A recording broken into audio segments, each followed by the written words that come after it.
Өглөөний мэндийг хүргэн үзэгчдээ Улаанбаатар хотод лав гарагийн өглөөний 9 цаг 10 минут болсон байна. Тэнгэр телевизийн ажлын эхэнд хөтөлбөр эхэлж байна. Бид ажлын цаг эхлэхдээ зэрэгцэн технологи хөрөнгө оруулалтын салбарт болж байгаа хамгийн сүүлийн үеийн чухал мэдээллүүдийг та бүхэнд тайлбарлан өргөхээр хөтөлбөрөө бэлтгэсэн байгаа. Тэгэхээр өнөөдөр надтай студид хамт Намирт ажиллаж байна. Өглөөний мэндийг хүргэе. Өглөөний мэнд. Тэгэхээр бид хоёрын өнөөдрийн хамгийн ихний ярилцах сэдэв бол монголчуудын яг ойрын үед хамгийн их үзэлттэй, хамгийн их үзэж байгаа контентыг бүтээж байгаа компани болох Netflix-ийн талаар байгаа шүү дээ. Гэхдээ Physical Asia-гийн 2 дугаар үеийнхэн шинэ ангиуд бол өчигдөр Монголын цагаар за нэг 19 цагийн орчимд бол цацагдлаа шүү дээ. Тэгэхээр чи энэ шоуг үзэж чинь ер нь хэр ах шүү вэ? За яг хөө эхний тэр цацагсан хэсэгт бол үнэхээр үзэж амжаагүй байсан. За тэгээд өчигдөр бол яг зорин үзлээ. Тэгээд энэ шоуны одоо хийцлэл те яг тэр одоо нөгөө одоо production гэдэг байдал талаасаа бол үнэхээр төгс болж чадж гин гэж бол харж байна. Тэгээд үүнтэй холбоотойгоор бас яг энэ Netflix-ийн зах зээл бас Азийн зах зээл рүү нийлээдгүй хэлж байгаа ийм нөхцөл байна. Тэгэлгүй яг хөө тэгэхээр яг Netflix компани бүгд найрамдах Солонгос улс болон за Азийн зах зээлд ер нь яг ямар бодлого баримталж байгаа юм бэ гэдэг талаар илүү дэлгэрэнгүй ярилцъя гэж бодож байна. Тэгэхээр Netflix компанийн хувьд 2 жилийн өмнө буюу 2023 онд за бүгд найрамдах Солонгос улс дахь хөрөнгө оруулалтаа 2 дахин нэмэгдүүлээд $2.5 болж ирсэн. За тухайн үед бол хамгийн алдартай байсан Netflix-ийн Солонгос шоунууд гэвэл Squid Game болон за The Glory, Physical 100 гэдэг контентууд бол тухайн үеийн хамгийн өндөр эрэлттэйсэн. За Squid Game-ийн хувьд бол 2021 оны бас хамгийн шилдэг Netflix-ийн ашиг орлоготой хамгийн олон хүн татсан контентуудын нэг байгаа шүү дээ, тийм. Тэгэхээр ийхүү за эдгээр үзүүлэлтүүдээс шалтгаалаад $2.5 тэрбум ашиг хөрөнгө оруулалтаа нэмэгдүүлж байгаа гэдгээ тухайн үед бол зарлж ирсэн байна. За үүнээс гадна маш нэгэн сонирхолтой судалгаа. За тухайн үед ингээд Netflix-ийн үзэгчд дундаа судалгаа явуулж байхад нийт захиалагч нарын 60 орчим хувь нь солонгос контент үздэг. Харин 25 онд энэ ямар болж өөрчлөгдсөн гэж бодож байна. За ер нь баг дээшилж байгаа бах тийм нэмэгдэж байгаа юм. Нөхцөл байдал харахад ер нь олон хүмүүсийн яг энэ сошиал орчин дээр байгаа хандлагыг харахад бол ер нь нэмэгдэж байгаа болоо гэж бодож байна. 25 оны хамгийн сүүлд гарсан Netflix-ийн өөрсдийнх нь судалгаагаар нийт контент үзэж байгаа хүмүүсийн буюу Netflix одоо 301 сая захиалагчтай. Энэ 301 сая хүний 82% нь ямар нэгэн байдлаар солонгос контент үздэг байж таарсан байна. За энэ 82%-ийн үлдсэн 63% нь цаашаага үргэлжлүүлж үзэх сонирхолтой тийм хүмүүс байдаг. Тэгэхээр яг бүгд найрамдах Солонгос улсын entertainment салбар бол Netflix-ийн хувьд бол маш том зах зээл. За нийтдээ энэ 300 сая гаруй хэрэглэгчийнх нь бас топ 5 улсуудынх нь дарааллыг нь хэрвээ жагсааж харвал за Америк нэгдсэн улс 1-р жагстай байна 66 сая захиалагчтай. За Их Британи 18, Бразил 16, Герман 16, за Мексик 13 гэх мэтчлэн ийм улс орнуудад бол өндөр хувиудыг эзэлдэг байх нь ш. Тэгэхээр Netflix компани ер нь бизнес модель ер нь хэрхэн яаж ажилтдаг юм бол сүүлийн жилүүдэд хөрөнгө оруулалтын модель нь ямар вэ? За яг одоогоор бол Netflix компани үнэлгээ гэх юм бол за 460 гаруй тэрбум долларын үнэлгээтэй ийм компани болсон байна. Энэ бол одоо яг медиа салбарын бол хамгийн одоо томхон компани болсон гэж ойлгож болохоор байна. За ингээд бид нар яг энэхүү одоо контент борлуулалтаас нь харах юм бол за нийтдээ бол 39 орчим биллион долларыг бол жилийн хугацаанд бол ийм ашиг орлоготой ажиллаж байна гэж ойлгож байна. За үүнээс бүс нутаг байршлаар нь харах юм бол 2024 оны эцсийн байдлын дата шүү. Энэ нөгөө 25 оны 4-р улирал гараагүй байгаа учраас 24 оны сүүлийн харуул бол авлаа. Тэгээд яг ингээд харах юм бол нийт орлогоо бол яг хаанаас бүрдүүлдэг гэдэг одоо нөхцөлийг харах юм бол 44.5%-ийг нь ерөнхийдөө Америк нэгдсэн улс болон Канадаас нийт орлого орж ирдэг. За ингээд Европ болон Африкаас бол нийлхээр 31% нь болдог. За Латин Америк бол ойролцоогоор 12%. За ингээд Аз номхон талаан бүс нутаг бол 11.3% таа байгаа. Тэгэхээр сүүлийн хэрэгжүүлж байгаа энэ одоо төслүүд илүү Аз руу чиглэж байгаа гэдэг нь өөрөө юу гэлтэж байгаа юм гэхээр мэдээж Азад бол хэрэглэгчдийн тоо бол их байгаа. За үүнээс гадна энэ Азийн одоо шоунуудыг хийснээр энэ миний саяны дурддаг энэ хамгийн бага одоо ашиг орлогын одоо их үүсвэр болоод байгаа энэ газар нутаг тий энэ орчноосоо бол ерөнхийдөө орлогоо нэмэгдүүлэх гэж байгаа хамгийн гол зорилго байна. Тийм учраас өөрсдийнх нь харж байгаагаар бол бид нэр 2028 он гэхэд бол Азийн зах зээлээс бол ойролцоогоор 30 орчим хувийнхаа ашиг орлогыг бүрдүүлнэ гэдэг бол том мэдээллийг өгж байгаа. За энэ ч гэсэн ерөнхийдөө өөрсдийнх нь хийж байгаа энэхүү одоо контентуудтай бол маш холбоотой бас өөрсдийнх нь оруулж байгаа хөрөнгө оруулалт нь бас яг ийшээ чиглэж байгаа учраас энэ биелэх боломжтой гэж бас үзчихлээ байгаа юм л дээ. Тэгэхээр үзэгчдээ бас Netflix компани түүхийн талаар бас товчхон мэдээллийг хүргвэл анх за 1990-ад оны сүүлчээр Netflix компани за бидний маш сайн мэдих нэг хэсэг DVD түрээсэлдэг газрууд маш олон байсан шүү дээ. Яг Америкта DVD түрээсэлдэг газар байсан. Тухайн үеийн яг энэ DVD-ний зах зээлийн хамгийн том тоглогч болох Blockbuster-тай бол нэлээд хүчтэй өрсөлдөж гарч ирсэн. За DVD түрээсэлж явах явцдаа хийж чадсан хамгийн том инновацуудын нэг нь юу байсан бэ гэхээр 1 сарын subscription төлөөд хязгааргүй байдлаар тэр киногоо үзэх боломжийг хамгийн анхны хэлсэн. Яг одоогийн Netflix-ийн үндсэн бизнесийн суурь модель болох 1 сар төлбөрөөр тэгээд манай платформ дээр байгаа хүссэн киногоо үн төлбөргүй хязгааргүй үз.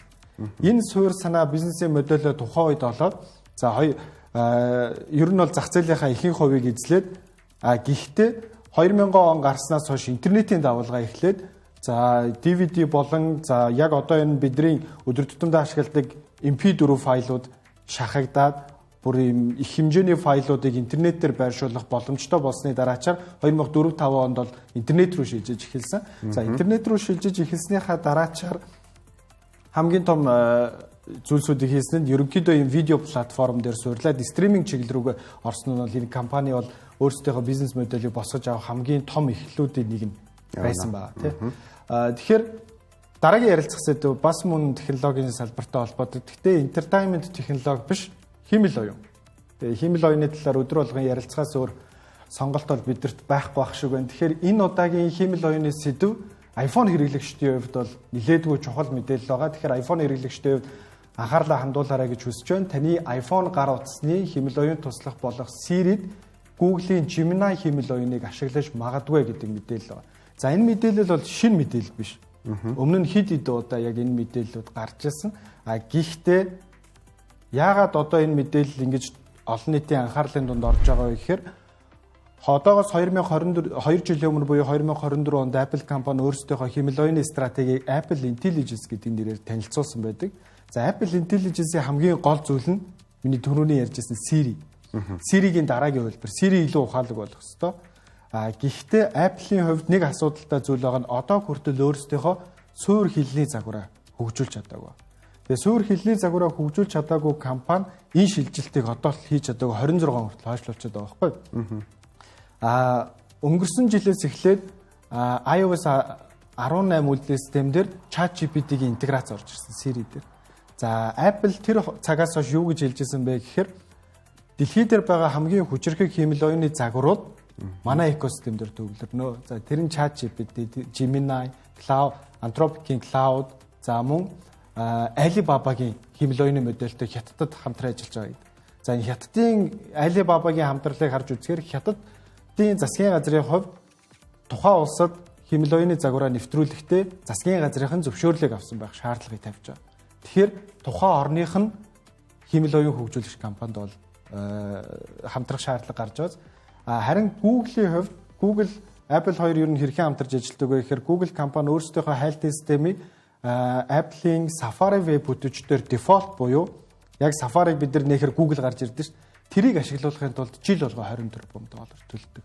Харин одоо эргээгээд Gemini-г Apple экосистемд оруулж ирнэ гэдэг маань ганцхан Android ухаалаг утас биш.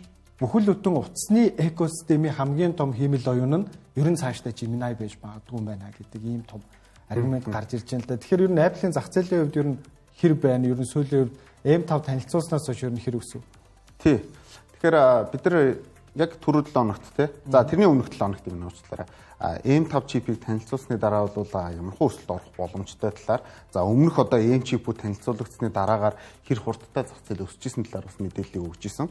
За яг тэрний дагуу ерөнхийдөө бас Apple компанийн үнэлгээ бас нэлээд нэмэгдэж байгаа. За яаж нэмэгдсэн гэхээр 10 сарын 16-ны өдөр Apple компани одоо хувьцааны үнэлгээ бол яг өнөөгийн төвшнөөсөө бол 10 гаруй хувиар доошоо байсан буюу сүүлийн 10 хэдэн хоног за 20 хоногт бол Apple компани ойролцоогоор 10 нэмэх хувиар бол өссөн байж. За энэ нь юутай холбоотой юм гэхээр яг нөгөө бидний хэлсэн одоо ийм 5 чигтэй холбоотой. За түүнээс гадна мэдээж Apple компани бол хүүгийн тайлан болгож зүг гэж явж байгаа гэдэг бас мэдээлэл орсон байх. За үүнээс гадна бол зах зээлийн бас эерэг хандлага бол мэдээж энд бол одоо сайн нөлөөг үзүүлсэн. За гэсэн хэдий ч одоо шинжээчид бас нэгэн асуудлыг бас сөхөж ирсэн. За энэ юу юм гэхээр ерөнхийдөө Apple компани одоо явж байгаа энэ $270 үнэлгээтэй буюу нэг ч хувьцаанд $270 үнэлгээ бол за ерөнхийдөө overvalued буюу өндөр болсон байна гэдгийг бас ярьж эхэллээ. За энэ юутай холбоотой юм гэхээр ер нь компани intrinsic value гэдэг ойлголт байдаг. За дотоод ер нь бүх одоо зүйлийг нийлүүлээд одоо тухайн компани бол нийт үнэлгээ гэж үзэх гэж.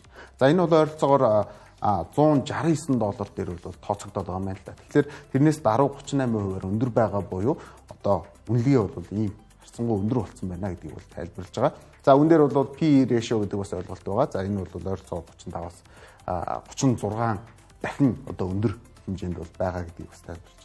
Гэхдээ би бүгдээрээ энэ дээр нэг зүйлийг бас маш сайн ойлгох хэрэгтэй. Тэр нь юу юм гэхээр мэдээж одоо хувьцааны зах зээл гэдэг зүйл бол үнэлгээ талаас нь яригддаг. За яг тийм хэмжээний мөнгөн дүнгээр арталт нь бол одоо юу гэдэг нь өөрөө тавьсан юм кэш байгаа юу гэвэл бас тийм биш гэсэн үг тийм. Тэгэхээр энэ өөрөө одоо чинь S&P 500 индекс дотор байгаа 500 шилдэг компани гэж байгаа. За энэний 400 ширхэг нь ерөнхийдөө intrinsic value-гаас өндөр байдаг гэж гардаг судалгаагаар. Тийм учраас ер нь бол өндөр байлаа гэд хөрөнгө оруулалт хийхгүй гэдэг одоо тийм ойлголт байж болохгүй. Энэ бол зөвхөн нөгөө санхүүгийн шинжилгээ талаас ойлголт юм а гэдгийг бол ойлгох хэрэгтэй. За магадгүй мэдээж суур талаас макро эдийн засгийн талаас зах зээл бол эерэг хандлагатай байх юм бол үргэлжлээд өсөд явахыг үгүйсэхгүй. Тийм учраас зөвхөн дан ганц нөгөө санхүүгийн шинжилгээ талаас нь хараад энийг илүү болцсон байна гэж бас хөрөнгө оруулалт хийхгүй орхиж болох нь бас учир туталтай гэсэн. Тэгэхээр өнгөрсөн 7 хоногт Apple түүхэндээ анх удаа $4.80 зах зээлийн үнэлгээний босгыг авсан шүү дээ. Тэгэхээр эх жил Apple-ийн 50 жилийн тохиож байгаа юм байна л да. 4-р сарын 1-нд Apple 50-аас хүрэх. Тэгэхээр 50 жилийн ойгоор $5.80 босгон дээр ер нь очих магадлал байна уу? Ахаад $1.80 зайв шүү дээ. Тий. Тэгэхээр энэ дээр хэдлээ зүгээр тоо бодож үзэж болно. За жишээ нь бол одоо 5.80 гэдэг бол одоо 5 тэрлион Америк доллар шүү дээ. Nvidia дөнгөж саяхан хүрлээ шүү. Дөнгөж саяхан хүрсэн. Дэлхийн хамгийн том компани бол одоо нэг ийм үнэлгээтэй байгаа. За 3 дээр байгаа Apple бол ойролцоогоор 4 орчим дээр байна. Гэхдээ хэдлээ энийг маш хол байна гэж бас төсөөлж ерөөсөө болохгүй юм. Яагаад тэгэхээр яг энэ одоо өсөлтийн үед санхүүгийн үнэлгээ гэдэг зүйл чинь өөрөө өсөхдөө яг бидний хувьар одоо жишээ нь ингээ харах юм бол нэг 20%-аар өсчих юм бол ч юм уу 25%-аар өсчих юм бол $5.80 хүрэх юм байна гэж тооцож байгаа тий. Гэтэл бас яг тийм байдгүй. Гэхдээ ягаад тэгэхээр за нийтдээ одоо зах зээл дээр Apple компани зарагдж байгаа хувьцааны тоо ширхэг энэ дээр маш чухал гэсэн. Нийт 17 тэрбум одоо ширхэг $270 үнэтэй Apple-ийн хувьцаа ингээд зах зээл дээр байж гин гэж төсөөлөх байхгүй.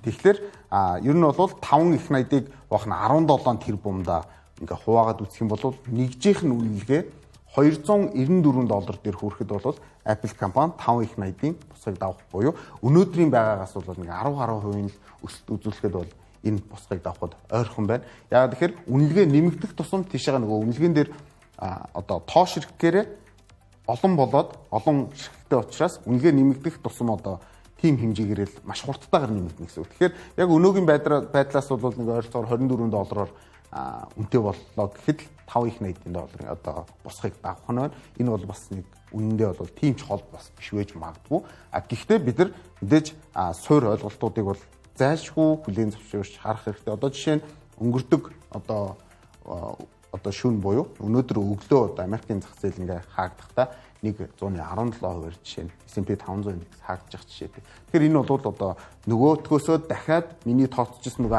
10% дээр нэмэх нь бараг 12-13% болоод ихсэж чинь гэсэн. Тийм учраас яг энэ зах зээлийн үнэлгээ гэдэг зүйл чинь бол илүү тэр нөгөө тоо ширхэгтэйгээ холбоотой байдаг учраас ямар хуу тоо хэмжээтэй байгаа хэдэн хувиар өсөх юм гэдгийг тэгж тооцож гаргадаг гэсэн. Тэгвэл надад Apple-ийн ханшийн өсөлтөнд нөлөөж болохоос хоёр мэдээлэл байна. За эхнийх нь iPhone 17-гийн борлуулалт бол хүлээлтээс өндөр. За iPhone 17-гийн борлуулалт зал сарын үеэр 10-аас 12%-аар нэмэгдэж магадгүй гэдэг таамаглалыг бол Tim Cook сая 3 дугаар улирлын санхүүгийн тайлангаа танилцуулах үеэр хэлсэн байгаа. Ингэснээр Apple-ийн 4 дугаар улирлын орлого $137-аас $139 тэрбум хүрэх магадлалтай. За харин 2026 оны 1-р улирал түүхэндээ анх удаа улирлын орлого 140 тэрбум доллароос давах магадлал байна. За дараагийнх нь нэг зүйл нь болохоор шинэ бүтээгдэхүүнтэй холбоотой Apple компани энэ 11-р сарын 12-нд шинэ бүтээгдэхүүн танилцуулж магадгүй гэдэг шуум байна. Энэ бол ямар нэгэн байдлаар аль биесээр баталгаажсан мэдээлэл биш. За энэ удаад харин юу танилцуулах вэ гэвэл энэ 10-р сард чипээ танилцуулчихсан. За 9-р сард мэдээж iPhone гардаг байгаа. Тэгэхээр 11-р сард HomePod болон Apple TV-тэй холбоотой шинэ функцүүдийг танилцуулж магадгүй гэдэг ийм мэдээлэл байна. Тэгэхээр HomePod-ийн хувьд бол сүүлийн жилүүдэд бас шинжлэгдээгүй байгаа. Apple-ийн хувьд бас төдийлөн их анхаарлаа хандуулаагүй home device-уудын нэг гэж хэлж болно. Гэхдээ энэ бас одоо хэмжээ, дизайн, за мөн энэ дээр орж ирж байгаа сүүлийн үеийн шинжилэлтүүд болох химэл оюун, generative химэл оюунд суурилсан нэмэлтүүд яаж орж ирэх вэ гэдэг айгүй сонирхолтой байна л да. Тэгэхээр generative химэл оюуныг оруулж ирэхийн тулд дахиад нөгөө нэг түрүүний ярьж Siri-ийн асуудал гарч ирнэ. За Amazon компани бол энэ намар бас өөрсдийнхөө Alexa химэл оюуны дараагийн шин загваруудыг танилцуулсан. Тэгэхээр Alexa-г ер нь давж гарах уу хэмжээний ийм HomePod байж чадах уу гэдэг бас ийм сонирхолтой зүйлсүүд байна. Харин Apple TV-ийн хувьд бол энэ 7 хоногт бас нэгэн сонирхолтой зүйл хийсэн нь өөрсдийнхөө нөгөө интро байдаг шүү дээ. Интроныхоо бичлэг болон дуун дээр ингээд шинжилэлт хийлээ. Яг entertainment салбарын ийм компаниудын хувьд бол яг тийм интро бичлэг бол яг хэрэглэгчдийн сэтгэл тоногсон зүйл үүдэн шүү дээ. Бид нар Netflix-ийн дууг сонсоод хөшиг нэгдэж байгаа transition гэвэл сонсоод за Netflix-ийн контентээр гэдэг ч юм уу. Тэгээд Apple TV-ийн хувьд бас ийм сонирхолтой шинжилэлтийг хийсэн байна. Тэгэхээр үргэлжлүүлээд бидний ярилцах компани бол яг одоогийн байдлаар дэлхийн хамгийн өндөр үнэлгээтэй 10 компани 9 технологийн салбарт байгаа. За үүнд ганцхан өөр салбарын компани байгаа нь Saudi Aramco. Тэгэхээр Saudi Aramco-гийн 3 дахь улирлын санхүүгийн тайлан танилцуулагдсан байна. Тэгэхээр ямар тайлан танилцуулав? Тийм. Тэгэхээр сая яг чиний хэлж байгаа дээр бас нэмээд хэлэхэд за TSMC, Saudi Aramco хоёр л баг шүү дээ. Дэлхийн шилдэг Aramco. Америкаас бусад тийм. Америкаас бусад улс гэх юм бол. За ингээд Saudi Arabien газрын засгийн үйлдвэрлэгч Saudi Aramco компани 3 дугаар улирлын тайлангаа танилцуулсан. За мэдээж 3 дугаар улирлын тайлан дээр бол одоо алдагдaltaа гарсан гэж ойлгож болно. За яагаад ингэж одоо алдагдaltaа гарсан гэхээр компани ч гэсэн өөрсдөө бас тайлбарлаж байгаа. За сүүлийн үед газрын төсний үн маш унж байгаа. Үнэлгээ багасж байгаа учраас бид нар илүү их одоо нөгөө үйлдвэрлэлээ нэмэгдүүлэх шаардлагатай болсон буюу тоошрох гэж нэмж байгаа гэсэн үг тийм. Яг одоо манай эдийн засгтай адилхан байна шүү дээ тийм. Ер нь бол нүүрснийхээ тоог манайх нэмэгдэхтэй адилхан.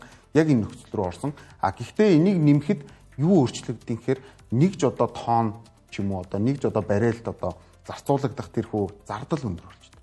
Тийм учраас зардлын өсөлт өндөр байгаа учраас Saudi Aramco компани илүү их үйлдвэрлээд байгаа боловч алдагдaltaа гарсан гэсэн.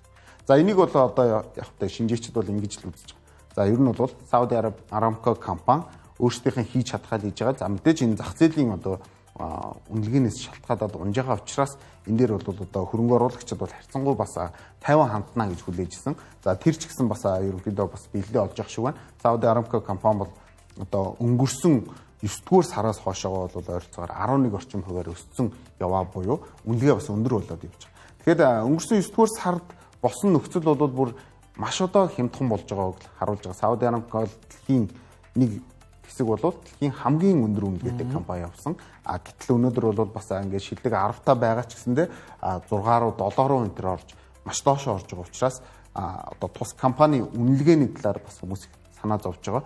Тэгмэд 2020 онд бол яг өнөөгийн түвшинд ирж исэн буюу ковидын дараа яг ийм үнэлгээтэй байсан гэсэн. За тэр үеэс бол одоо жишээ нь технологийн компаниудыг харах юм бол 6-аас 7 дахин өсчихсэн компаниуд байна. Жишээ нь одоо Meta ч гэдэг юм уу те. Эдгээр компаниудтай харьцуулахад Saudi Aramco ерөнхийдөө илүү агших ийм нөхцөл рүү явж байгаа үнэлгээгээр. За тэгээд дэлхийд дээр хамгийн одоо үнэтэй одоо IPO хийж гарч ирж исэн тус компани бол яг өнөөгийн байдлаар бол эргээд 6-7 дугаар байр руу орчихсон байгаа учраас энийг одоо хэрвээ газрын тосны үн өндөр болох юм бол маш хямдханаар үнэлэгдэж гин гэж хүмүүс үзэж байгаа. Тийм учраас Saudi Aramco компани ч гэсэн энэ дээр нь одоо бас стратегийн тоглолт хийж ийн л та.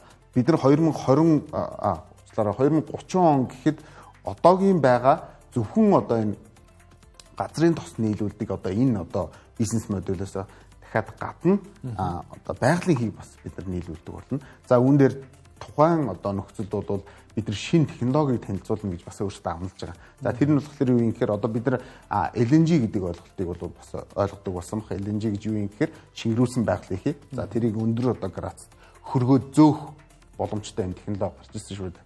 Тэгэхээр Сауди Арамко ч гэсэн энэ одоо салбар руу орох боломжтой гэдгийг хэлсэн. За ингэснээр бас яг тэр мэдээллээр ерөнхийдөө байгалийн хийн үнэлгээнүүд бас өсөж ил байна л да сүүлийн өдрүүдэд. Тэгэхээр одоо Сауди Арамкогоос юу хэлэх юм гэхээр ямар ч гэсэн одоо газрын цэсний үн өндөр болох юм бол Сауди Арамко бол яг одоо хямдхан байна гэж шинжээчид хараад ах шиг байна. За нөгөө талдаа дахиад өөрсдийнхөө бизнес модельийг илүү байгалийн хий буюу цэвэр эрчим хүч рүү бол шилжүүлж байгаа нь өөрөө сонирхолтой ийм нөхцөлийг харуулж байна. Тэгэхээр шинжээчид бол ерөнхийдөө Сауди Арамко бол хямдхан байна гэж бас илүү одоо үнэлэх талдаа байна гэж ойлгож байна. Нөгөө талаас бас геополитикийн нөхцөлөд л бол Сауди Арамкогийн зах зээлийн үнэлгээ болоо хувьцааны аншны өсөлтөнд бас нөлөөлөх боломжтой шүү дээ тийм. Тэгэхээр үргэлжлүүлээд макро эдийн засгийн талаар ярилццгаая. Тэгэхээр макро эдийн засгийн хувьд бид нар өнөөдөр за сүүлийн үед гарсан макро эдийн засгийн холбоотой мэдээллүүд биш. За харин ер нь яг макро эдийн засаг гэж яг юу юм бэ гэдэг талаар ярилцахаар бэлдсэн байгаа тийм. Тэгэхээр макро эдийн засаг гэж ер нь яг юу хэлдэг юм бэ? За макро эдийн засаг гэхээр улс орнд маш хүчтэй нөлөөлж байгаа тэр тоо мэдээллүүд. За улсын одоо чухал тоо мэдээллүүд гэж ойлгож болно. За тэрийг бол макро эдийн засгийн нөлөөлөгч хүчин зүйлс гэдэг. За үүнд юу ордгоо гэхээр төв банкны бодлогын хүү гэдэг хамгийн том ойлголт байдаг. За үүнээс гадна бол инфляцийн асуудал бол бас маш өндөр одоо хэмжээгээр яригдана. За тэгээд unemployment rate буюу ажилгүйдлийн түвшнийг бас чухал гэж үздэг. За ягаад энэ гурван тоон дата ерөнхийдөө чухал байгаа яг тэр тухайн улс орны өөрсдийнх нь макро эдийн засгийг ер нь тодорхойлоод байгаа юм гэхээр эдгээр 3 тоон датаны дунд ерөнхийдөө тэр төв банк нь бол ерөнхийдөө хөдөлгөөнөө бол одоо өөрсдийнхөө зорж байгаа зорилтоо бол одоо биелүүлдэг гэж ойлгож болно. За тэгэхээр би бас нэг зарим нэгэн тоон дата мэдээллүүдийг дэлгэцэн дээр харьцуулж харуулж үзүүлээ. За бидний энэ хүү харж байгаа зураг бол S&P 500 индекс. За Америк нэгдсэн улсын. За бид нар ковидоос хойшоо ерөнхийдөө энийг чухалчилж авч үзье. За энэ бол одоо бидний харж байгаагаар бол ер нь хамгийн том макро мэдээллүүд гэсэн одоо ойлголт гэсэн үг. За яг ингээ харах юм бол бидэрт одоо Америк нэгдсэн улсын хөрөнгийн зах зээл маш хүчтэй өсөж байгааг бол энэхүү өсөлтөөс бол харж болохоор байна. За энэ өсөлт юутай холбоотой орж ирж байгаа вэ гэдэг асуудал юм. За тэгэхээр хамгийн гол хүчин зүйл бол төв банкны хэрэгжүүлж байгаа энэхүү interest rate буюу бодлогын хүү юм байна. За бодлогын хүүг бол 2020 онд бол маш хүчтэйгээр бол доошлуулсан буюу буулгаж оруулж ирсэн. За тэгээ буулгасны нөлөөгөөр юу үүссэн гэхээр Америк нэгдсэн улсын хөрөнгийн зах зээл дээр маш том өсөлтүүд орж ирж байна. За хэрвээ энэ нөхцөл одоо үргэлжлээд яваад ах юм бол нэгэн одоо аюулыг одоо дуудаж байдаг. Тэр нь юу юм гэхээр бидний хамгийн сайн мэддэг инфляцийн түвшин буюу Америк нэгдсэн улсын хувьд бол маш хүчтэй өндөр инфляцийн одоо мэдээллийг харуулсан. За тэрхүү мэдээллийг харъя. За би энэ дээр оруулаад ирээ inflation rate гэдэг ойлголт байгаа.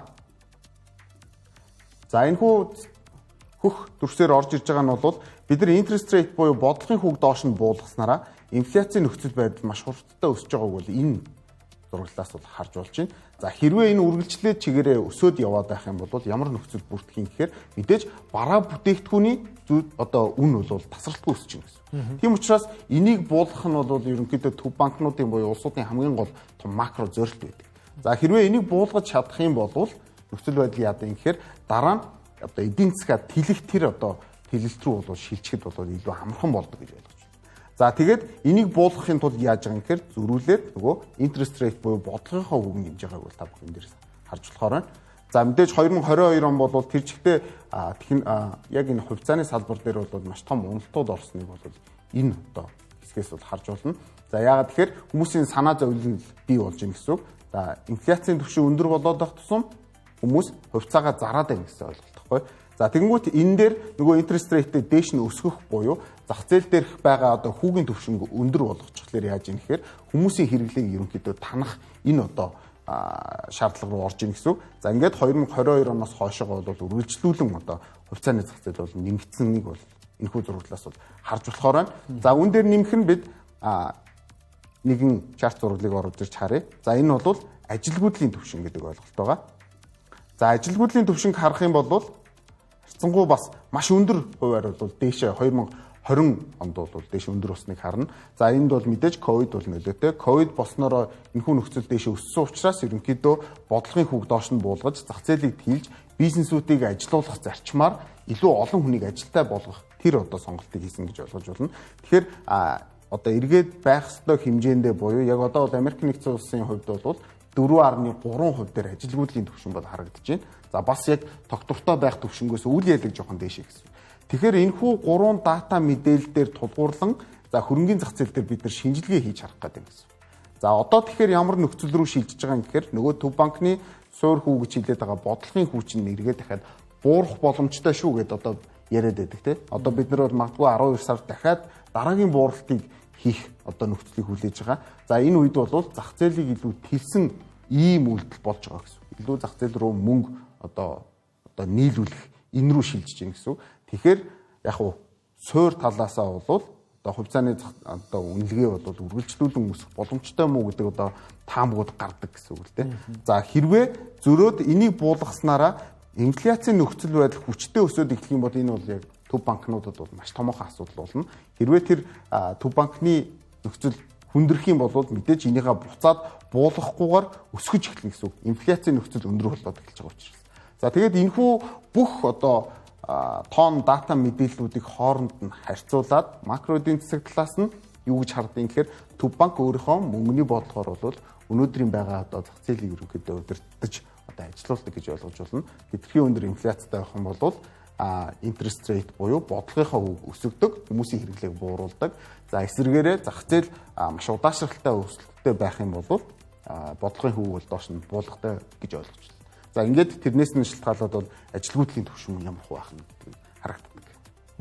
Тэгэхээр ер нь макро эдийн засгийн нөхцөл байдал бол урт олон дунд хугацаанд бол ингэж ажилладаг байх нь шүү дээ.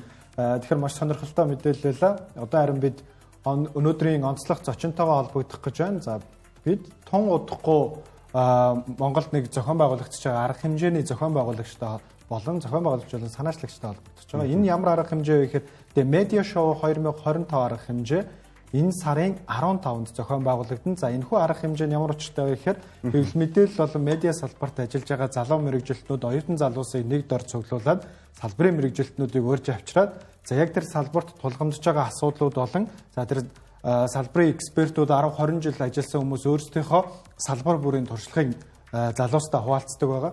За жишээ нь нийтлэл хэрхэн яаж үүсэж. За мэдээ яаж ирэх юм бэлт. Эсвэл энэ медиа салбарт бизнес модельээ хэрхэн урт хугацаанд амжилттай авч явах уу? Эсвэл өөрсдийнхөө контентыг хэрхэн олон нийтэд амжилттай хүргэх үү гэдэг талаарх юм маш сонирхолтой ихтгэлүүд тавигддаг тийм арга хэмжээгээ энэ жил 3 дахь удаага зохион байгуулагдах гэж байна. Тэгэхээр яг одоо энэ талаар бидэнтэй ярилцахаар UB Live компани дэд захирал хатагтай хулан холбогдоод байна. Өглөөний мэндийг хүргэе байна. Өглөөний мэнд хүргэе. Тэгэхээр та юун түрүүнд бидэнд яг The Media Show 2 гэж яг ямар арга хэмжээ болдог вэ? Энэ арга хэмжээнийхээ талаар товчхон тайлбарыг бидэнтэй болцооч. Media Show маань ерөнхийдөө медиагийнхаа тухай ярьдаг ийм одоо орон зай платформыг бий болгоё гэж анх санаачилсан. Тэгээд өнөөдөр бид нар ярьж байгаа Монгол улсад жишээ нь 400 гаруй хууль мэдээллийн хэрэгсэл байна гэж байна. Тэгэхээр энэ 400 гаруй хууль мэдээлэл багтан тогтнож байгаа экосистем маань өөрөө яаж яваад байна вэ? За энэ маань хэр бас эрүүл бас ямар асуудлууд байна гэдгийг хоорондоо ярилцъя. Тэр экосистем дээр бас хэрхэн эрүүл чадамжтай бизнес модельийг хэрэгжүүлэх боломж байна вэ? Тэрнээр яаж бид нар мэрэгжлийн илүү хандах вэ гэх чинь энэ одоо хэлэлцүүлэхийн эндэр болгож байгаа гэсэн.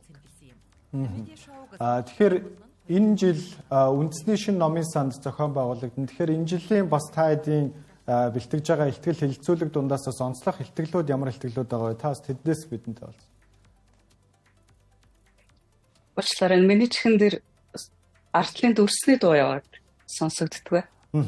Тэгэхээр энэ жилийн хувьд Media Show арга хэмжээ маань үндэсний шинэ номын санд зохион байгуулагдах байгаа шүү дээ. Тэгэхээр энэ жилийн бас онцлог ихтгэл хэлэлцүүлгүүд бас юу байх вэ? Жил болгоо ерөнхийдөө 10 илтгэгчийг өрдөг. Тэгээд 3 нь ерөнхийдөө сургалт маягтай. 3 нь өөрсдийнхөө туршлагыг хуваалцах. За 3 илтгэгч бол илүүтэй одоо өнгөрсөн жилд хийж бүтээсэн шинэ туршлага санаа онооныхоо сургамжийг хуваалцдаг гэсэн. Тэгэхээр 3 сургалт маань бол мэдээж одоо хамгийн ихийг болж байгаа. Нэг нь бол хиймэл оюунтай холбогдно. Тэгэхээр та бүхэн бас Монголын зарим вебсайтууд одоо iTrans Graph зэрэг сайт руу ороод харах юм бол мэдээний доод болонд нь энэ мэдээлэлтэй холбоотой илүү их юу мэдхийг хүсэж байна гэдэг юм хиймэл оюуны туслах бий болсон. Тэгэхээр энэ мэтчлэнгээр ерөнхийдөө редакцийн үйл ажиллагаанд бид хиймэл оюуны яаж илүү үр ашигтай ашиглаж болох юм бэ гэдэг тухай яг тэр саяны одоо хэрэглүүрийг зохион бүтээсэн хиймэл оюуны компани одоо үүсгэн байгуулагч нэг өөрөө ирж хуваалцсан гэсэн. За олон жил одоо туршлагатай ярилцлага хийсэн Монгол телевизийн цаг үеийн үзэл бодлын нэвтрүүлгээр хүмүүс сайн мэдэх. Эсвэл оюун чимэг жишээ нь яаж илүү сонирхолтой одоо үр дүнтэй гэх үе ярилцлагыг өрнүүлэх вэ гэдэг тухай хуваалцсан ихчлэнгээр хүн болго өөр өөрийн сургалтыг байна. За мөн уул уурхай эдийн засгийн сэтгүүлчд бол яаж одоо тодорхой чиглэлээр мэрэгшин дагнан ажилласан бэ? Ер нь энэ сэтгүүлчүүд мэрэгшиж ажиллах ямар ач холбогдолтой байдаг юм бэ гэдгийг хуваалцсан. За медиа шоу арга хэмжээний нэг гол хэсэг маань бол анхын санаачлагыг эхлүүлэхдээ би подкаст хэлбэрээр эхлүүлжсэн. Тэгэхээр энд бас нэг онцлог зочинтой подкастын шинэ дугаараа бичдэг. Энэ жилийн хувьд бол дандаа залуу 4 редакцийн эрхлэгч редакторуудыг өрсөн. Тэгэхээр манай хэл мэдээллийн хэрэгсэл бас өөрөө их онцлогтой. Ер нь Монголын хүний нөөц өөрөө их онцлогтой. Хөвчлэн залуу хүмүүс маш хурдтайгаар түрэн гарч ирж одоо энэ шинэ зүйлсийг хийж бүтээж идэг. Тэгэхээр ерөнхийдөө цаашин редакцуудын залуучууд маань ямар зүйлийг одоо зорж тэмүүлж явна вэ? Ямар бас асуудлууд байна вэ гэдгийг нь ярилцах юм хэлэлцүүлгийн болонг бэлдсэн байгаа.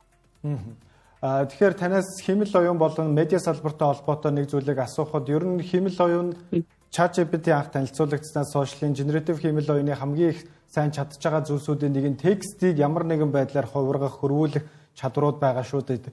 Энэ нь шууд медиа салбартай холбогдож байгаа. Тэгэхээр медиа салбаруудын хувьд, медиа компаниудын хувьд хиймэл оюуныг ашиглаж байгаа бол ер нь яаж олон нийтэд тэрийгэ зөвөр ойлгуулж яаж хандах ёстой вэ? Та энэ дээр бас өөрийнхөө байр суурийг бидэнтэй уулзаач. За дэлхийд даяар ер нь ярьж байгаа шиг хиймэл оюуны ёс зүйн асуудал хөндөгдөн тэ. Тэгэхээр ёс зүй гэхээс гадна ерөнхийдөө ил тод байдал хамгийн чухал гэж хэлээд байгаа. Тэгэхээр ерөнхийдөө биднээс Монгол хэд хэдэн редакцууд хиймэл оюуныг ашиглаж мэдээ контент бэлтэж байгаа боловч одоо өмнө нь бол нөгөө төлбөртэй контент байх юм бол бид болонд нь төлбөртэй гэж бичиж хэрэглэгчээ боловсруулах хэрэгтэй гэж хэлдэг байсантай яг адилхан. Хиймэл оюунаар бүтээсэн контент дээр заавал хиймэл оюунаар бүтээ гэдэг одоо наад зах тэмдэглэгийг ашиглах тэгж нөгөө хэрэглэгчээ хамт одоо сургаж гэх явахгүй бол бид нар өмнө нь гурамч мэдээлэлтэй одоо 90 үед бол media literacy дээр бид хэрэглэгчээ боловсруулах хэрэгтэй гэж ярьсаар хагаад бараг 10-15 жилийг одоо алдсан. Тэгэхээр яг энэндээ одоо адилхан бид нар хиймэл оюуны энэ хөгжлийн үед бол хэрэглэгчтэй маш сайн мэдээлэл өгөх. Яг тэр хүний орж байгаа үзэж байгаа зүйл дээр хиймэл оюун байхгүй байгаа ч гэсэн бид артын судалгаан дээр эсвэл боловсруулалтын дээр яаж ашигласан бэ гэдгийг хүртэл үргэлж одоо хуваалцаад ингээ хамт хөгжиж явахгүй бол нэг л өдөр AI-аар бүтээсэн бүтээл за сэтгүүлч хүний бүтээсэн бүтээл хоёр ядгахтай болохын цагт таныг хэн үзэх вэ, унших вэ гэдэг одоо тий асуулт гараад ирнэ. Тэгэхээр ер нь бол хамтдаа хөгжих гэдэг бол их чухал шүү гэдгийг ер нь их ярьж байгаа шиг байна. Тэгэхээр тэр бас их онцлог одоо point санаа бахаа гэж бодож байна. Төгсгөлд нь танаас асуухад медиа шоуны арга хэмжээтэй холбоотой мэдээллүүдийг ер нь ямар пэйж хуудас бол Instagram хаягуудаас авах боломжтой вэ? Та энэ талаарх мэдээллийг бас тавчхан мэдэнтэй уулзъя. Баярлалаа. Тэгэхээр медиа шоу бай хуудсан зүгтэргээ Facebook дээр хуудас байгаа. За мөн медиа шоу юм ингээд Instagram-ийн хаяг байгаа. Тэгээд энэ маань бол зөвхөн яг энэ арга хэмжээний үеэр мэдээлэл хуваалцахаас гадна ерөнхийдөө та бас медиа салбартай холбоотой за эсвэл контент одоо юу гэдэг технологитой холбоотой янз бүрийн бодлогын асуудлууд гэдэг ч юм уу энэ мэдээллүүдийг бол цаг тухайд нь бас чадлаараа хүмүүстэй хуваалцаад явдаг. Тэгэхээр зөвхөн арга хэмжээний үеэр гэлтгүй ер нь медиатай холбоотой мэдээллийг авахыг хүсэх юм бол энэ саяны Instagram, Facebook хаягтай маань хамт байгаарай гэж хэлэх байна. Мэдээлэл авалцсан танд баярлалаа. Та бүгдээ ажилд амжилт хүсье. Баярлалаа. За баярлалаа. Тэгэхээр ажлынхын хөтөлбөр өнөөдрийн мэдээ булангаараа үргэлжилж байна. Тэгэхээр яг одоо өнөөдөр хамгийн сүүл мэдээний гарчгууд яг юуг илэрхийлж байна? Энэ мэдээний гарчгууд дээр ямар зүйлс хамгийн их анхаарал татж байгаа гэдэг талаар ярилцах болно. Тэгэхээр хамгийн ихний мэдээлэл Аз ТV-ийн топ ихтэй сургуулиудын жагсаалт шинжлэгдлээ. За энэхүү жагсаалтанд Хонконгийн их сургууль 15 жилийн дараа анх удаа дахин юу яалаа. Нэгдүгээр баримт тэргүүлсэн байна. Тэгэхээр 15 жилийн дараа Хонконгийн их сургууль тэргүүлж байгаатай холбоотойгоор нийт 10 их дээд сургуулийн 5-нд нь Хонконгийн их сургууль болсон.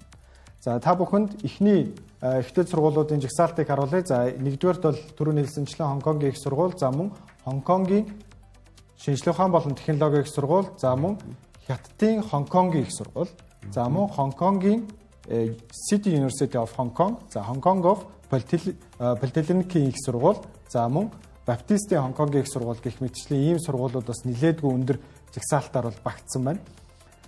За үүнтэй холбоотойгоор за мөн Азийн улс орнуудын жагсаалтуудаас олон улсын топ ихтэй сургуулиудын жагсаалтан ч гэсэн нэлээдгүй өндөр төдийгээр бас бичигдэж байгаа шүү дээ тий. Хонконг бол ялчгүй яг энэ одоо боловсруулахаас салбарт бол тэргүүлээд байгаа. За ялангуяа энэ чинь сүүлийн жилүүд биш те. Ерөөсөө Хятад болон Хонконг, Тайван гэдэг асуудлууд хоорондоо өрсөлдөөд байдаг л гэж. За мэдээж бол Япон байгаа, Солонгосын топ сургуулиуд байгаа. Гэхдээ энэ одоо томоохон одоо Хятад, Тайван яг Хонконгийн сургуулиудын хоорондох болж байгаа өрсөлдөөн бол яг ингээл дээр дороороод явж идэг л харагддаг л та. Тэгэхээр түрүүний таны хэлдгээр бас яг энэ Хонконгийн яг их сургууль нь одоо эргүүлээд нэгдүгээр байранд орсон нөхцөл нь бол одоо юу гэдэг яг тийшээгээ одоо сурах сонирхол маш өндөр болж байгаатай холбоотой. Ягаад энэ бүхэн үүсээд байгаа юм гэхээр нөгөө л яг бидний бас ярьдаг технологийн асуудалтай холбоотой. Тэгэхээр яг технологийн энэхүү факультетуудынх нь хамгийн гол өгж байгаа тэрхүү мэдээлэл бол сүүлийн үеийн орчин цагийн одоо юу гэдэг энэхүү урсгалтай бол их ойрхон байна гэдэг нөхцөлийг бол харуулж байгаа бах. Тийм болохоор ер нь бол энэ нөхцөл рүү цаашдаа явах бах гэж бодож байна. Тэгэлгүй ахав. Тэгэхээр дараагийн мэдээлэл бид өмнөх дугаарууд дээр хэд удаа яригдж байсан Elon Musk-ийн $1.80 цалингийн багцтай холбоотой асуудал дээр нэгэн томоохон шинжилэлт гарч ирлээ.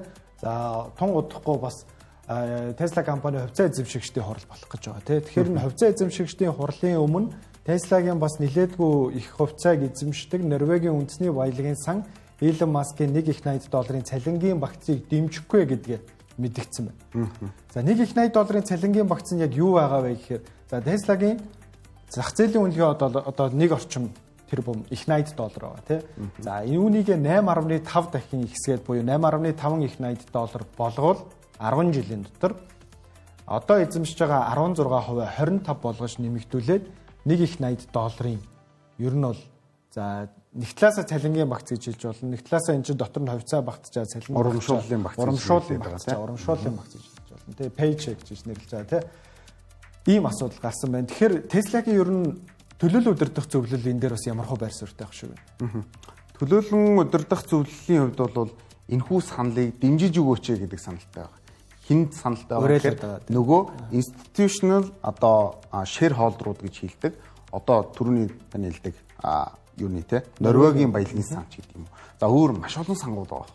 Эдгээр сангууд чинь мэдээж тухайн компани томоохон хэмжээний одоо шэрийг одоо хоолт хийж байгаа учраас буюу хувьцааг нь эзэмшиж байгаа учраас тэн дээр одоо санал өгч штэ те. Бид нар хэрвээ цаашдаа энэ хүү Elon Musk гэдэг хүнд ийм том хэмжээний одоо урамшууллын системийг өгөөд тухайн хүнийг одоо гаргачих юм бол бид нар маш хүнд байдалд орно гэдэг асуудлыг ярьж байна. За тэгээд тэр байгууллагуудаас юуг одоо хамгийн гол зөвлөж байгаа вэ гэхээр key person risk гэдэг ойлголт. Тэр юу гэхээр одоо магадгүй зүгээр золгүй тохиолдлоор Elon Musk-ийн одоо байхгүй боллоо гэж үзэх юм бол тухайн компани дэр маш томоохон уналтууд орж ирэх нь бүр зайлшгүй асуудал байхгүй. Тийм учраас энийгээ илүү одоо төрөлжүүлэх буюу одоо тий илүү олон C түвшний менежерүүдийг алдартай болгодог ч юм уу. Эсвэл бол компаниудынхаа салбар дээр нь тэргүүлэгчдийн тавиач гэдэг. Тэгэхгүй бол нэг хүний нэрэн дор энэ олон компани нэгэн компани үнэлгээний дотор яваад байдаг. За магадгүй 8.5 хүрнэ гэдгийг бол хүлээн зөвшөөрч байгаа. Гэхдээ энэ хүн хэрвээ өөрийнхөө бүх одоо хувьцааг зараад одоо ажилласаа гарлаа гэхэд ч юм уу. Эсвэл байхгүй боллоо гэхэд ямар эрсдэл үүсэх вэ гэдгийг хамгийн гол анхаарч үзээч гэж institutional shareholder-ууд бол маш эсэргүүцэж байгаа. Тийм учраас одоо юу гэдэг яг энэ одоо өөрийнх нь бас яваад байгаа томоохон нэр хүнд нь өсөөд ингээд яваад байгаа байдал дээр санаа зовсон байдалтай. За энэ бол угаасаа олон нийтэд нээлттэй компани хамгийн том зовлон нь энэ л гэдэг л да. Мэдээж бараа бүтээгдэхүүн үйлчилгээ сайжраад явна. За тэгээд тэрийг үргэлжлээд одоо нэг хүнээс хамааралтай болоод эхлэх юм бол тэр нь одоо эргээд зах зээл дээр үнэ унах хамгийн том нөхцөл болчихдгоо гэж ойлгож байна. Тэгэхээр 8.5 их $80 үнэлгээ гэдгийг бол цахилгаан автомашины зах зээлээс харж үзье л да тий. Тэгэхээр цахилгаан автомашины зах зээл ер нь энэ хэмжээнд 10 жилийн дараа тэлэх ер нь боломж болцоо харагдчихна. Tesla компанийн хувьд бас өмнөх 10 жилийн өмнөхтэй харьцуулахад энэ салбарт хятадын довлогч нар нэлээд хүчтэй байна. За мөн Mercedes-Benz, BMW гэх Герман, Америкийн бас томоохон тоглогч нар за Ford хүртэл те. За мөн Японы Toyota гэх мэтчлээ өөрсдийнхөө дараагийн 10 жилд хийх цахилгаан автомашиныхаа стратегийг аль хэдийн танилцуулчихсан байна. За мөн хурд хүчээрээ гайхагддаг те Ferrari ч юм уу, эсвэл Porsche ч юм уу ийм автомашин үйлдвэрлэгчид хүртэл энэ цахилгаан автомашины салбар руу орж ийн. Тэгэхээр өрсөлдөө уламжлуулсан. Энэ зах зээл ер нь $8.5 их $80 компанийг бий болгох боломж болцоо 10 жилийн дараа харагдаж байна. Тоо ер нь юу хэлж байна? За тоо л ингэж хэлж байна. Одоо 2024 оны сүүл судалгаагаар л би ярьж байгаа юм шүү. Яг одоогор бол дэлхийд ямар ч гэсэн ойролцоогоор жилд бол нэг 500-аас 600 мянган машин ерөнхийдөө борлуулагдаад байгаа шүү. За үүнээс 90 сая ширхэг нь ерөнхийдөө юу байх нь вэ? Яг EV секторын машинууд явж байгаа. За энэ бол нийт зах зээлийн 17 орчим хувь эзэлж байгаа гэсэн. За энэ бол бас харьцангуй сүүлийн жилүүдэд хурдтайгаар нөгөө эзэлж байгаа тоо хэмжээ нь их болчихл байна л да. Гэхдээ биднэрт дахиад одоо нөгөө жилд зарагддаг одоо юу гэдэг нь 500-600 мянган ийм автомашинаас дахиад нэг 80% ч юм уу одоо EV сектор буюу одоо яг энэ цахилгаан автомашинаас үйлдвэрлэгжиж өнөөгийн тэр яриад байгаа одоо Tesla компани үнэлгээ дээш өсөх боломжтой гэдэг том мэдээлэл байна. Зүгээр ер нь бол яг зүгээр маш энгийн байдлаар тооцоол хийхэд. Гэхдээ энэ бол цаашдаа одоо юу гэдэг нь зах зээлийн үнэлгээн дээр бол машиных нь үнэ нь өөрчлөгдөх ч гэдэг юм уу. Эсвэл бол дундаж үнэлгээ гэдэг одоо үн гэдэг нэг үн байгаа шүү дээ. Одоо автомашины зах зээлийн тэр өөрчлөгдөж байгаа үед бол мэдээж өөрчлөгдөх нь тодорхой. Тийм учраас ер нь бол нэг юм одоогийн байгаагаас бол ямар ч ихсэн нэг цаашдаа бол нэг одоо 5 орчим дахин одоо илүү их борлуулах шаардлага үүсэж байна л да. Тэгжиж одоо тухайн нийт автомашиныхаа зах зээлээс бол 80 орчим хувийг эзлээд тэр үед магадгүй Tesla компани 8.5 одоо их $80 үнэлгээнд очих боломжтой. Гэхдээ нэг зүйлийг анхаарах хэрэгтэй. Би яг нөгөө нэг асуусан асуулт нь болохоор зөвхөн цахилгаан машиныхаараа гэсэн учраас энэхүү тооцоолыг хийж гаргасан. Мэдээж Tesla компанид бол маш олон төрлийн бизнесүүд байгаа гэдэг үн дээр бас дуртахын зүйтэй байх л та. Маш олон төрлийн бизнесүүдийн нэг нь мэдээж дараагийн бизнес нь бол робот байгаа шүү дээ тий. Тэгэхээр Optimus одоо болтол худалдаанд гарч эхлэегүй байна. Өнгөрсөн 7 хоногт бид мэдээлжсэн Норвегийн 1X Technologies компани Neon нэртэй робот бол аль бие усаар захиалга авч эхлээд хэрэглээнд дэвтэрч эхэлсэн. Гэхдээ робот хэмэл оюунтай холбоотой бүтээгдэхүүнүүдэд нэг юм том асуудал байна. Маш том асуудал. Энэ талаар бидэнд баг зэрэг хугацаа байгаа учраас дэлгэрүүлж ярих гэж бодлоо л доо. Тэгэхээр энэ дээр ямар асуудал байгаа вэ гэхээр технологийн компаниуд хэрэглэгчдийг татах үүднээс хэмэл оюун робот дээр баг зэргийн одоо хайп үүсгээд худал мэдээлэл буюу мөрөөдөл зардаг. Тийм зүйлсүүд рүү орж. За энэ жишээг бид нар хэдхэн минутын өмнө Apple дээр ярьлаа шүү дээ. Apple Intelligence 2024 онд танилцуулагдчихсэн iPhone 16-г анх гарахад би яг ийм утас зарнаа гэж танилцуулж ирсэн бол тэр утас нь одоо зах зээл дээр орж ирнэ. Apple Intelligence-ийн үндсэн функцүүд нь одоо хүртэл орж ирэх 2 жил. Тэгэхээр iPhone 16-г авсан хэрэглэгчид мөрөөдөл худалдаа авсан байгаа байхгүй. За нөгөө тал дээр яг өнгөрсөн 7 хоногоос хэрэглээнд захиалга авч эхэлж байгаа тэр Neo гэдэг роботын хувьд яг одоогийн байдлаар бас тэр яг бичлэгэн дээр гарч байгаа зүйлсүүд бодит биш. Тэрийг нь араас нь хүн ийм VR төхөөрөмж зүгээд удирдах байгаа. Тэгэхээр бас бодит төхөөрөмж яг энэ одоо энэ урд байгаа энэ технологийн MacBook шиг ч юм уу ийм бүтээгдэхүүн байна уу гэвэл бас асуудал. Тэгэхээр яг энэ дотор нь байгаа функцүүдийн хувьд ийм асуудалтай зүйлсүүд байна л да. Тэгэхээр Optimus-ийн хувьд ч гэсэн анх 2019 онд танилцуулагдсан баха. Тэгээ миний буруу санаагүй л. Тэгээ 2019 онд бас тайзан дээр ингээд роботын ховцсон өмссөн хүн хүртэл ингээд прототипа ярьж байгаа шүү дээ. Прототипа ярьж байгаа. Тэр цагаас хойш хугацаа нь ингээд хойшилсоор л байгаа. Одоо 6-7 жил өнгөрч байна. Гэхдээ одоо хүртэл бас зах зээл дээр яг танилцуулагдаагүй тийм зүйлсүүд байна. Тэгэхээр робот бол хэмэл оюунтай холбоотой бүтээгдэхүүнүүдийн танилцуулгад дээр хитрхи их мөрөөдөл зараад байна уу да гэдэг ийм болгоомжлол бас үүсээд байна. Тэгэхээр дараагийн ярилцах зүйл бол Starbucks компанитай холбоотой байгаа. Тэгэхээр Starbucks-ийн хувьд бүгд найрамдах хотод ард улс дахь бизнесийнхаа 60%-ийг $4 тэрбум зарсан гэдэг мэдээлэл байна л да. Тэгэхээр анх 1999 онд Хятадд өөрсдийнхөө анхны салбараа нээжилсэн Starbucks-ийн хувьд одоо зах зээл дээр нэлээдгүй олон өрсөлдөгчд гараад ирсэн байгаа. Хятадын за өөрсдийнх нь сүлжээ ресторануудаас гадна за Хятадын bubble tea бас энэ ундааны зах зээлийн нэлээдгүй том хүчтэй өрсөлдөгч болоод байгаа шүү дээ тий. За үүнээсээ гадна яг одоогийн байдлаар 8,000 салбартай байгаа юм. За эх жилүүдэд энийг 20,000 болгож нэмэгдүүлэх юм. За зах зээлийн өрсөлдөө улам бүр нэмэгдэж байгаа энэ үед Хятадын бас энэ компанитай хамтарч зах зээлийнхаа ер нь бол компанийнхаа их зарим хувийг эзэмшнэ гэдэг нь бол цаашдаа доктортой үйл ажиллагаа явуулахад нэлээдгүй том алхам боллоо гэж бол компани зүгээс өөрсдөө дүгнж байгаа юм. Тэгэхээр ер нь Starbucks-ийн хувьд ер нь ямар бизнес модельтэй гэдэг юм. Тий. Яг одоо энэ зах зээлээ илүү Аз руу хилээд ингээд тоошкийг нэмэгдүүлж штэ тий. Одоо салбаруудынхаа. Тэгэд яг ингэж явахдаа бас нэг зүйлийг Starbucks ер нь зорж байгаа. За ямар зүйлийг зорж ийн гэхлээр ер нь бол Starbucks нэг юм 3 зүйлээс тогтож байна гэж үзэж байгаа. За нэгдүгürt бол premium coffee. За энэ бол мэдээч те хамгийн сайн чанарын кофег бол бид нар олгоно. За хоёрдугаарт lifestyle гэдэг зүйлийг ерөнхийдөө зарж байгаа гэсэн. Хүмүүсийн амьдрал ерөнхийдөө орчсон өглөө болгон одоо юу гэдэг кофегээ гараад Starbucks-аас аваад. Ерөөсөө тэр гол санаа. За тэгээд гуравдугаарт нь community гэдэг асуудал. Одоо мэдээж кофе ууж байгаа хүн бол яг ингээд одоо алхам тутамдаа дандаа ингээд явж явахдаа уух боломж бас байхгүй. Заримдаа ингээд суугаад уухыг хүсдэг юм байна л да. Тэгэхээр нөгөө олуулаа нийлээд яг тэнцээ ярилцах боломж гардаг гэж үзэж байгаа. Тэгэхээр энэ гурван ойлголт бол ажил, гэр, амралт гэдэг одоо зүйлийг ерөнхийдөө хослуулж байгаамаа гэж бол тайлбарч байгаа. Тийм учраас одоо бид нар энэ рүүгээ илүү өөрсдийнхөө яг тэр одоо салбаруудын бүх боломжийг олгоно. За магадгүй дотоод орчин засал энэ рүүгээ зорино.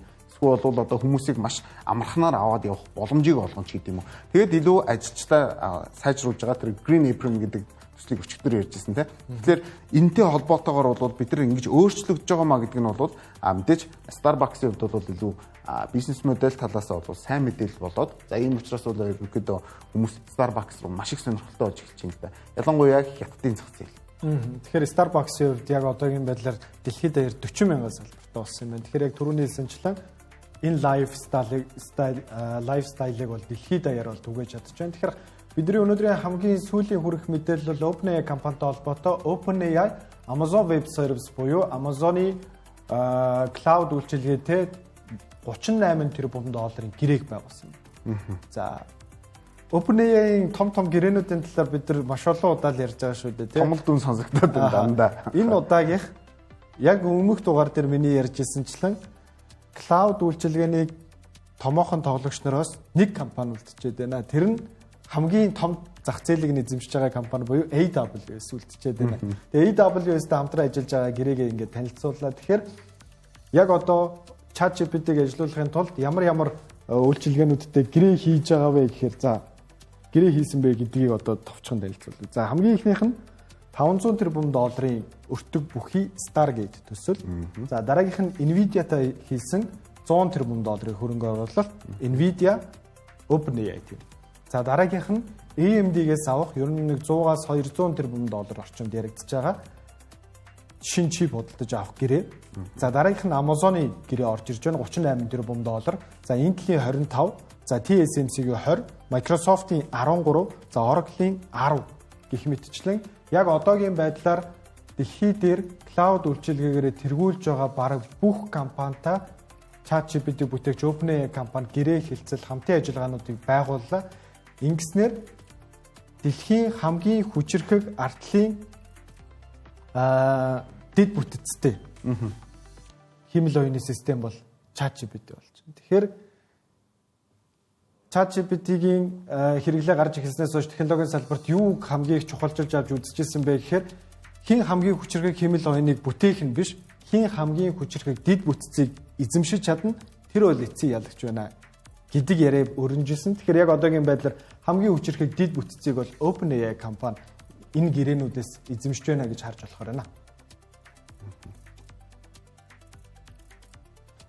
Тэнгэрлэгчийн ажлын ихэн хөтөлбөрийн энэ удаагийн дугаар үгээр өндөрлөж байна. Үзэгчдээ бид технологи хөрөнгө оруулалтын салбартаа холбоотой хамгийн чухал мэдээллүүдийг та бүхэнд хүргэлээ. Анхаарлаа хандуулсан баярлалаа.